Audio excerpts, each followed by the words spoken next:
अब हम बात करते हैं वॉइडेबल कॉन्ट्रैक्ट यानी व्यर्थनीय अनुबंध। वॉइडेबल कॉन्ट्रैक्ट क्या है?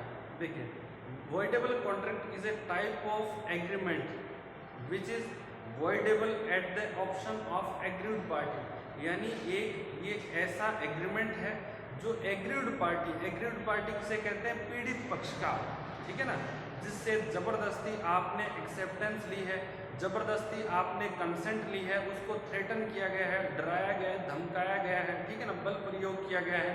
तो इस आधार पर यदि आप सहमति या एक्सेप्टेंस प्राप्त करते हैं किसी भी पार्टी से, तो उस पार्टी को एग्रीड पार्टी कहते हैं। और इस आधार पर ली गई जो एक्सेप्टेंस है उसको कभी भी जो पार्टीज है वो विड्रॉ कर सकती है। एग्रीड पार्टी कोर्ट में जाके वो कह सकती है कि जो मेरे से सहमति ली गई थी वो मेरी स्वतंत्र सहमति नहीं है।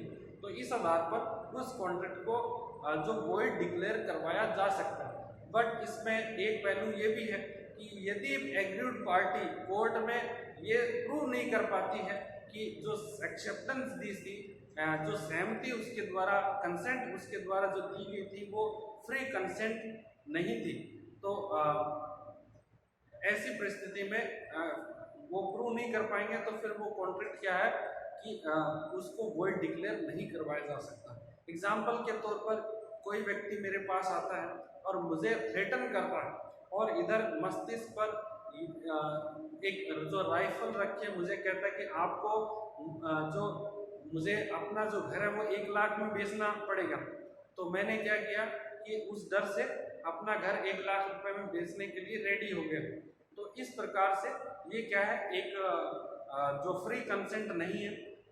और मैंने एक सर्टेन टाइम के बाद कोर्ट में जाके कहा कि जो मेरे से कंसेंट ली गई थी, एक्सेप्टेंस ली गई थी, वो थ्रेटन करके ली गई थी, फोर्सफुली ली गई थी, मुझे डराया गया था, धमकाया गया। तो इस आधार पर मैं उस कॉन्ट्रैक्ट को वॉइड डिक्लेयर करवा सकता हूँ। मैं चाहूँ तो आप मुझे ऐसा लगे कि भाई 1 लाख रुपए में मेरा घर बिक गया है, अच्छी बात है, तो मैं उसको वैलिड भी मान सकता हूँ। बट डिपेंड करता है एग्रीड पार्टी पर कि वो उस कॉन्ट्रैक्ट को वॉइड डिक्लेयर करवाना चाहे या उसको वैलिड मानना चाहे, ठीक है ना। इसके बाद नेक्स्ट है अनइनफोर्सेबल कॉन्ट्रैक्ट। अनइनफोर्सेबल यानी अप्रवर्तनीय अनुबंध। अप्रवर्तनीय अनुबंध या अनइनफोर्सेबल कॉन्ट्रैक्ट किसे कहते हैं कि जब देखिए किसी कॉन्ट्रैक्ट का लिखित में होना जरूरी है और उस कॉन्ट्रैक्ट में रजिस्ट्रेशन का भी होना जरूरी है। जैसे आप इमूवेबल प्रॉपर्टी को सेल करते हैं, अपनी अचल संपत्ति, घर, दुकान या फैक्ट्री को सेल करते हैं, तो उसको आप जब सेल करने का जो एग्रीमेंट है वो लिखित में होना चाहिए, ये जरूरी है। और लिखित में भी हो, उस तब उस जो पेपर है उस पर जो स्टैंप ड्यूटी है वो भी लगाई जानी चाहिए। और एक निर्धारित स्टैंप ड्यूटी होनी चाहिए। जितने, जैसे आपने 10 लाख का खरीदा है तो 10 लाख के अनुसार स्टैंप ड्यूटी लगेगी। जो शुल्क है, एक तरीके का स्टैंप ड्यूटी क्या है, गवर्नमेंट टैक्स है, रेवेन्यू है, ठीक है ना। तो ये जितने रुपए की लगाना है उतने रुपए की होनी चाहिए। उसमें जो दोनों पार्टीज है उसके जो सिग्नेचर होने चाहिए, जो विटनेस है उनके भी सिग्नेचर होने चाहिए, जो तहसीलदार या जो भी रजिस्ट्रार होगा उस ट्रांजैक्शन की रजिस्ट्री करने वाला, उसकी रजिस्ट्रेशन भी किया जाना चाहिए उस डॉक्यूमेंट का, तभी वो जो कॉन्ट्रैक्ट है वो एक वैलिड होगा। यदि उसमें से आपने पार्टीज के साइन नहीं करवाना भूल गए हैं, नहीं किए हैं, या उसका रजिस्ट्रेशन नहीं करवाया है, या उस पर आपने स्टैंप ड्यूटी का भुगतान नहीं किया है, तो ऐसी परिस्थिति में आपका जो कॉन्ट्रैक्ट है वो क्या हो जाएगा, अनइनफोर्सेबल, और यानी अप्रवर्तनीय। आप उसको, उसमें जो लीगल जो राइट्स एंड ऑब्लिगेशन है वो इम्पोज नहीं की जा सकती, ठीक है ना। परंतु यदि आप उसमें दोबारा उसको ठीक करवा लेते हैं, उसका रजिस्ट्रेशन करवा लेते हैं, स्टाम्प ड्यूटी का पेमेंट आप कर देते हैं, तो उसके बाद फिर वो क्या हो जाता है, एक वैलिड कॉन्ट्रैक्ट या एग्रीमेंट बन जाता है।